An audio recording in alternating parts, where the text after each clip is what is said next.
UMNO dengan PAS kalau betul-betul bergabung balik, itu adalah mimpi ngeri untuk PH. Aku ulang balik, mimpi ngeri. Sebab dalam politik Malaysia, matematik pilihan raya ni memang menyebelahi gabungan Melayu Islam. So hari ni aku nak cakap terus terang dengan korang, politik Malaysia ni bukan siapa yang paling kuat jerit slogan. Politik Malaysia ni dia game number lah. Dan kalau kita kira betul-betul, angka tu banyak menyebelahi UMNO dengan PAS kalau diorang bersatu balik. First, kita kena tengok asas kerusi. Parlimen Malaysia ada 222 kerusi. Untuk bentuk kerajaan minimum kena capai 112 kerusi. Daripada 222 tu, 57 kerusi datang daripada Sabah, Sarawak dan Labuan. Maksudnya baki 165 kerusi ni ditentukan dekat Semenanjung. Inilah gelanggang sebenar perebutan kuasa. Sekarang kita imbas balik PRU 15. Hasil rasmi SPR, PH menang 82 kerusi, PN 73 kerusi dan BN 30, GPS 23. Tak ada siapa dapat majoriti mudah. Sebab itulah parlimen tergantung untuk kali pertama dalam sejarah moden kita. Masa tu PAS jadi enjin PN. Sapu habis Perlis, Kelantan, Terengganu dan hampir semua Kedah. BN pula terutama UMNO tinggal hanya sisa. Tapi jangan lupa, UMNO masih ada rangkaian akar umbi, cawangan dan pengaruh. Kalau dua dunia ni bergabung, PAS akan bawa gelombang hijau, UMNO akan bawa sakca lama, tembok besar terus berdiri depan PH. Mood orang Melayu terhadap PH pun makin rapuh. Ini bukan aku nak cakap-cakap kosong lah. Think-tank macam ISIS juga ada laporkan, etik masih jadi faktor utama pengundi untuk buat keputusan masa PRU 15. Maksudnya kalau UMNO bergabung dengan PAS ni, diorang akan jual naratif kami ni benteng Melayu Islam. Dan aku rasa pengundi atas pagar ni akan senang terpengaruh. Korang bayangkan, pengundi yang sebelum ni cakap PH memang kami tak undi lah. Tapi nak undi siapa pun kami tak tahu.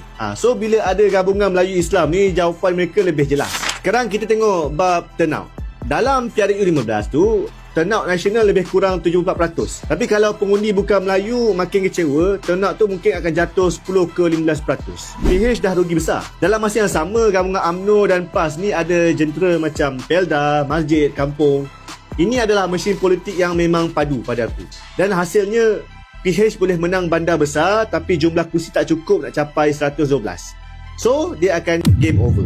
Yang lagi bahaya, UMNO dan PAS tak wajib pun nak capai majoriti penuh. Kalau diorang genggam 70 ke 80 kursi solid di Semenanjung, itu pun dah cukup untuk diorang jadi kingmaker. Diorang dah boleh tekan PH untuk ekonomi lebih besar. Atau mungkin lebih parah, terus bergabung dengan GPS dan JRS dari Borneo. Ingat tak Sheraton Move tahun 2020? Satu deal belakang tabir je dah cukup nak tumbang ke kerajaan overnight macam tu. Itu bukan teori itu sejarah. Momentum psikologi pun main peranan. Selepas PRU 15, semua orang cakap pasal gelombang hijau. Itu bukan sekadar sembang kosong pada aku. Tapi adalah naratif yang buat orang rasa PAS ni memang tengah kuat. So bila naratif kita tengah menang ni, tengah jalan, pengundi atas pagar ni memang senang hanyut ikut arus. So kalau label kekuatan tu digabungkan dengan jenama dan infrastruktur daripada UMNO, persepsi mereka boleh menang ni akan jadi realiti. Kesimpulannya, struktur parlimen, mood pengundi Melayu, risiko turnout bukan Melayu turun dan potensi gabungan kingmaker, semua ni tunjuk satu benda. Kalau UMNO dan PAS rujuk balik, PH akan hadap PRU yang paling getih dalam sejarah mereka.